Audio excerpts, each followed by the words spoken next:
ka muna, pwedeng pakinggan mo muna. Huwag mo muna ko nasabayan, kasi lalo lang lalabo ang paliwanagan.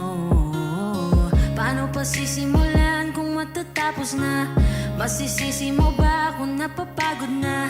Kahit na mahal kita, hindi sapat na dahilan na manatili pa sa tabi mo. Kaya ko naman